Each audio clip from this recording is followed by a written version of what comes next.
Do you find yourself seeking for external validation all the time? You cannot make a decision and trust it. You cannot decide on something and be convinced that it was the right thing to do. So, in turn, you find yourself walking up and down, begging people for reassurance, asking people to just validate you and tell you that the decision that you made was the right one. Chances are you're suffering from low self-esteem, and I am too, so let's get right into it. My name is Valerie. Please hit the subscribe button if you have not already, and if you have, I appreciate you with all my heart. So today we're going to talk about low self-esteem. Low self-esteem is some sort of demon, because as in that is what I can term it, because that thing is brutal. Low self-esteem is brutal and it comes from within. It's not an external factor. It comes from within you. So until you do the work from within, there is no way you can curb the effects of low self-esteem.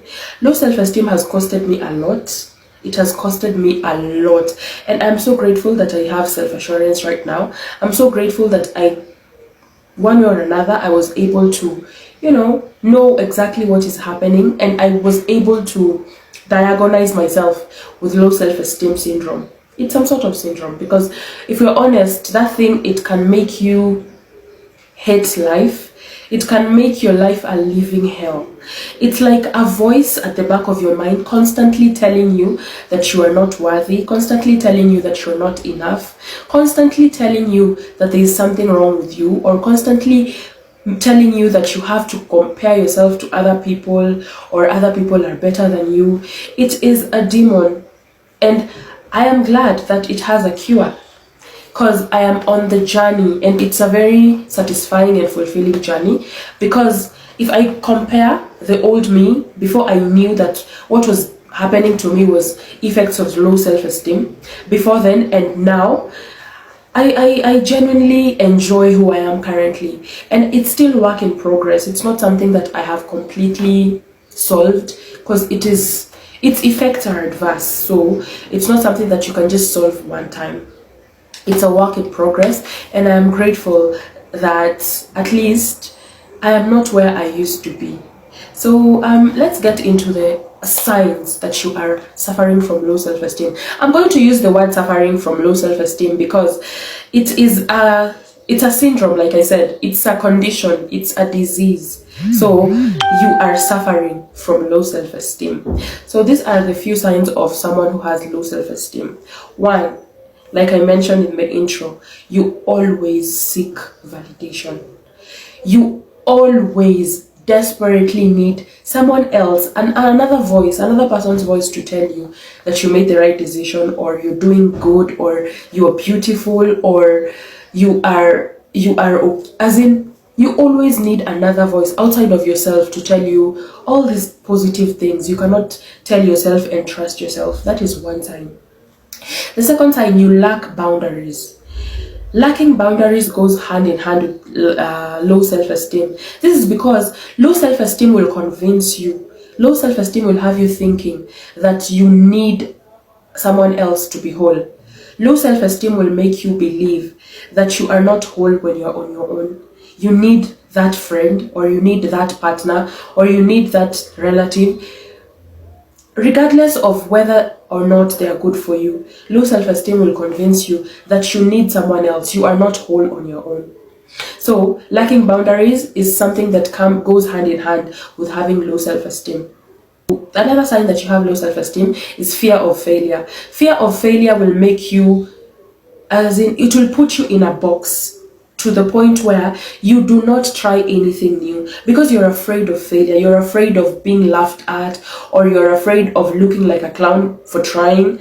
And this is something that I struggled with for a very long time, and I kind of struggle with even to this day, because sometimes I sit down and think to myself, I started YouTube and I do random things on YouTube. What are these people thinking? What are my old friends thinking? Or what are people that I went to school with thinking? Or what are my co-workers thinking? Like, it's a voice that I have to silence every other time, because if I don't silence it, it makes me run mad sometimes.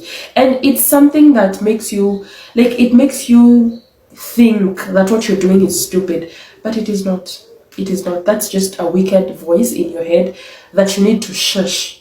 Because if you do not shush it, it is going to put you in a box. It's going to put you in a cage, and you're never going to try anything new. You're never going to get out of your comfort zone. I'm happy that I came out of my comfort zone, because starting YouTube was something that I thought about for more than 2 years before I actually did it. So progress, yay.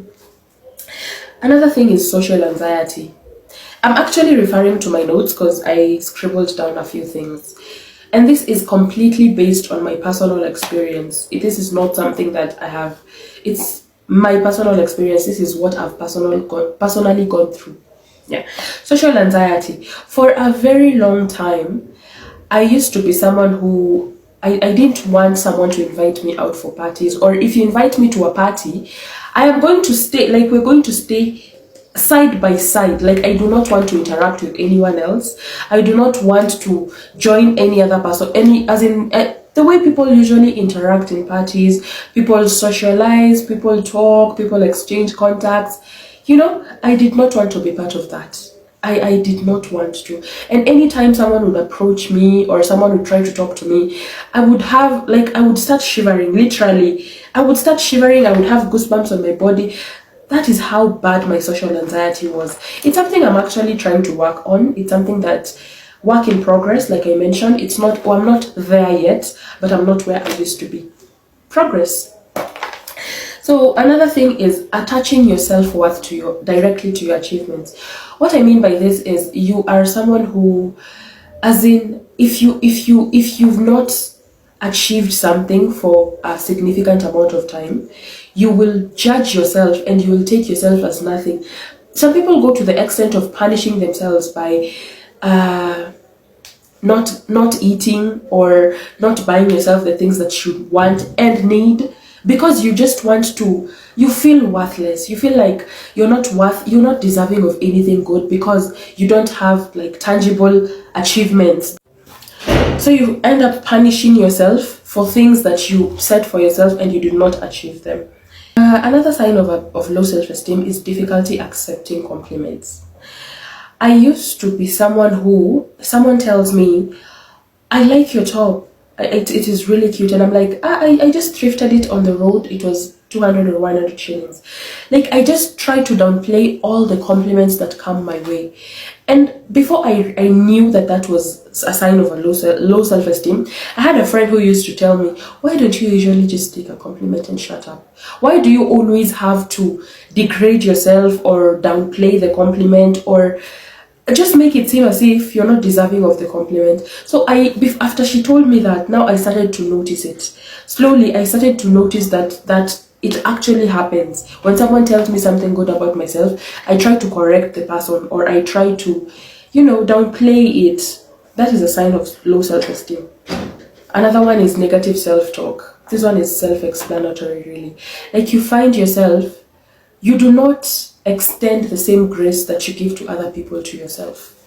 Someone may be late. Maybe you are planning to meet up with someone and they are late, and you will extend grace. You'll be like, maybe it's traffic or something. But if you're late for something, you're going to start talking shit about yourself. You're going to say all the negative words you can think of. Putting people on a pedestal is another sign of low self-esteem. If you idolize people, or there are people in your lives that you have put on a very, very high pedestal, a pedestal that you have never even put yourself. You feel like these people are high and mighty. You feel like those people are extremely, like, how do I say, you adore them. You have too much adoration for these people. It may be your parents, it may be your significant other, it may also be your kids. And this may easily be misunderstood, but you can love your children, you can love your child or your children without putting them on a pedestal. These are human beings. These are people that can disappoint you. These are people that can make mistakes sometimes. Do not put someone on a pedestal to the point where they're afraid of living life. They're afraid of making mistakes because they don't want to disappoint you. So putting people on a pedestal is a way of, you idolize someone so much to the point where it becomes very toxic. and it becomes suffocating to that person, whether you know it or not. If you've put someone on a pedestal, it's harming to them. They may not tell you, but it is detrimental to them. So try not to put people on a pedestal. I feel like this is a very wide topic. It's not something that should be just touched on like that. It's something that should be talked about extensively, and I'll probably do that at some point, because it's a wide topic and it's something that makes so many people suffer. Both the person who has been put on a pedestal and the person who has the pedestaler and the pedestalee. Yeah. I don't know if I mentioned second guessing yourself. If I did not, well, second guessing yourself is also another sign of low self-esteem. If you feel like you should, as in, you always second guess yourself. You second guess your decision. You second guess your intellectual capabilities. You second guess your physical appearance. You second guess everything, literally everything. You do not, as in, you don't trust yourself. You don't trust your judgment. You don't trust how you look. You're not confident enough. That is also another sign of low self-esteem. Well, low self-esteem can drain you. Low self-esteem can drag you to the pits. Low self-esteem dragged me to the pits for a very, very long time.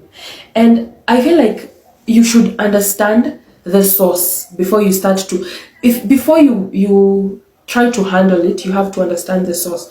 You have to get in touch with where it began. You have to get in touch with where it started, where it came from, how it actually began. Some people get low self-esteem from abusive parents, or abusive caregivers, or abusive,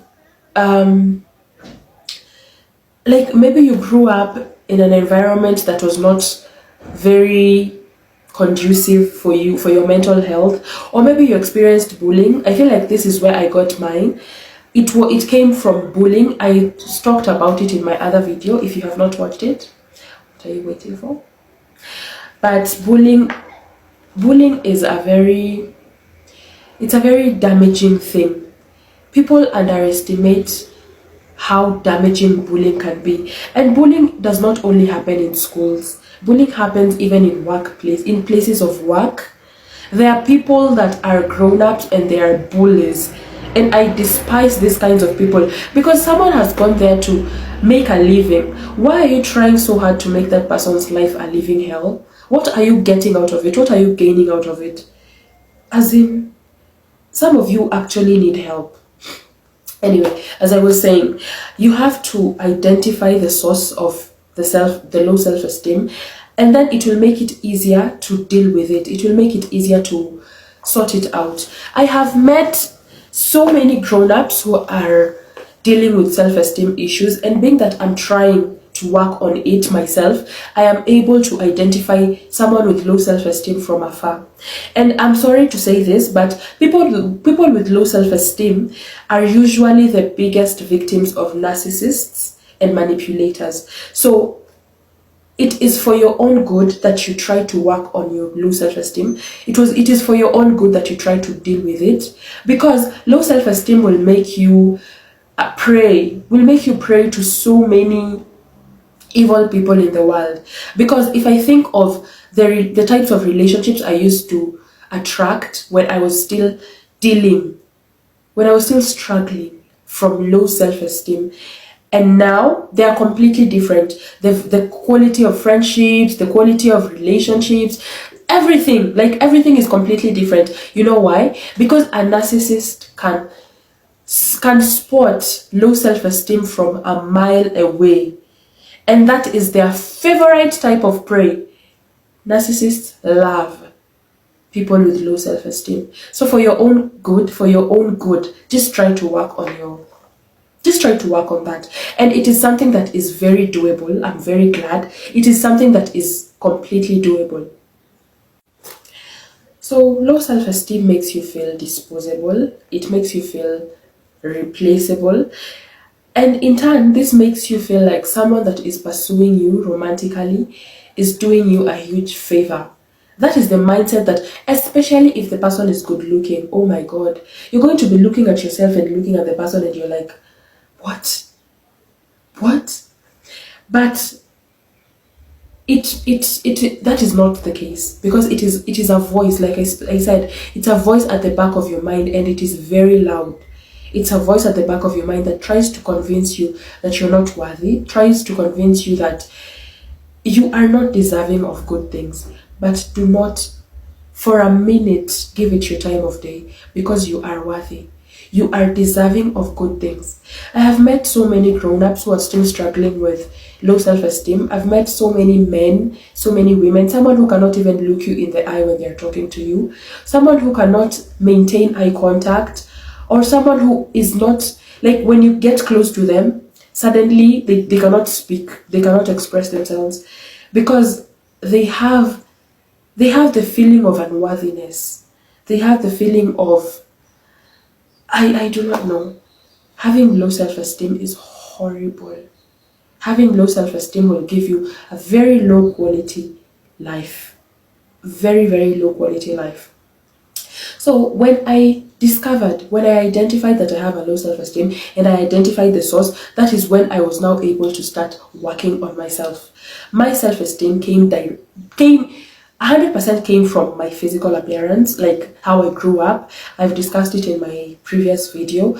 It had nothing to do with my intellectual capability, or my ability to express myself, or anything like that. It was nothing to do with that. It was entirely physical. So I had to start reassuring myself that I am worthy, that I am beautiful, that I am all these things that I convinced myself that I am not.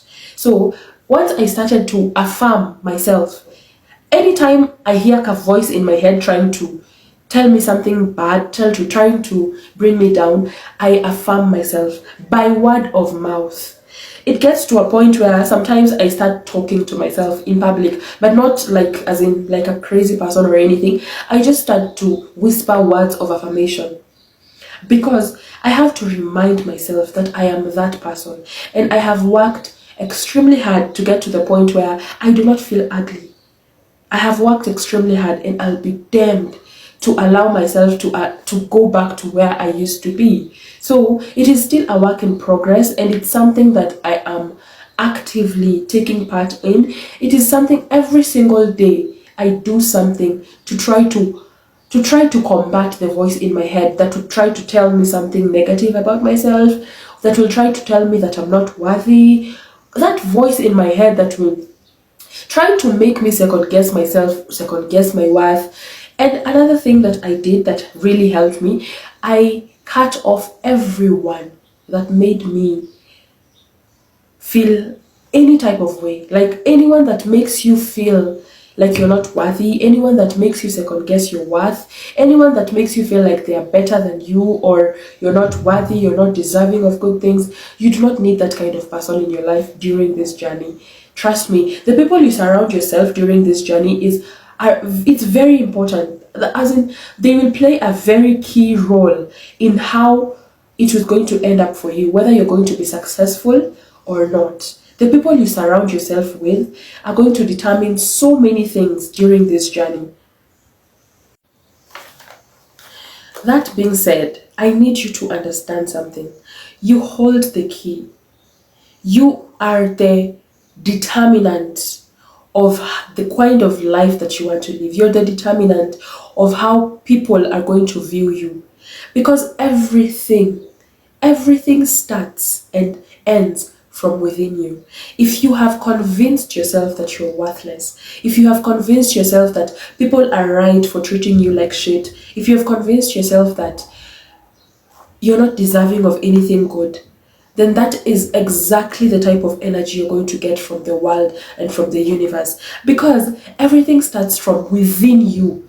Whatever it is that you believe from within you, that is what determines literally everything in life. Every single thing in life.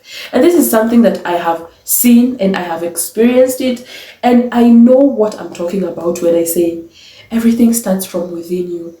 So start the work. It is not too late. It is never too late. You can start now. You should start now. Start by just making the decision that I am worthy. Say it to yourself until you are convinced that you are worthy. Say it as many times as you need to just remind yourself. Our brain is a very funny thing. Everything that you repeatedly say to it, it masters it. It masters exactly what you repeatedly say to it. So on a daily basis, try to say soft and kind words to yourself every single day, and watch how your life is going to turn around. Watch it. Watch how your life is going to turn around. Because I struggled for a very long time. And then something else, I've worked in the customer service industry for a very long time. I've been in the customer service industry for years. Like 7 years, so to speak. Not so 7 years. I've been in customer service industry like for 7 years. And if you have worked in the customer service industry, you know, if you have low self-esteem, these customers are going to take you on a ride. They are going to take you on a ride, because they also identify someone that, like, they know, they can tell. So it is a struggle. It's a constant struggle, because sometimes I could go to work, maybe I'm feeling under the weather, or maybe it's one of those days when the voices in my head are so loud, and then a customer just does something or says something that rubs me the wrong way. It will automatically ruin my whole day. Automatically, my whole day is ruined.